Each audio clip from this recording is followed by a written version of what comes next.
Chandanagar police हदूद में नौबेहाता दुल्हन की खुदकुशी का वाकया पेश आया। बताया जाता है कि डुएंस कॉलोनी की रिहायशी फातिमा ने घर में फांसी लगाकर खुदकुशी कर ली। फातिमा के वालिदैन का इल्जाम है कि उसने अपने शौहर और ससुराल वालों की जानिब से हरासा किए जाने की वजह से खुदकुशी की। चंदानगर पुलिस ने इस सिलसिले में एक मुकदमा दर्ज करते हुए तहकीकात का आगाज कर दिया।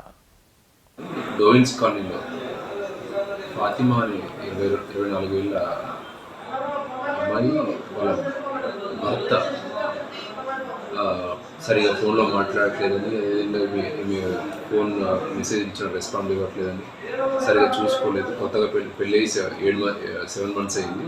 ఇంటికి వచ్చినా కానీ సరిగా ఇంటి దగ్గర ఉండట్లేదని, అదేవిధంగా అత్తమామలు చెప్తే అత్తమ్మ కూడా కొత్తగానే పెళ్ళేది కదా చదువుకోవాలని చెప్పేసి వాళ్ళు కూడా ఒత్తిడి చేయడం వల్ల అమ్మాయి ఎర్లీ మార్నింగ్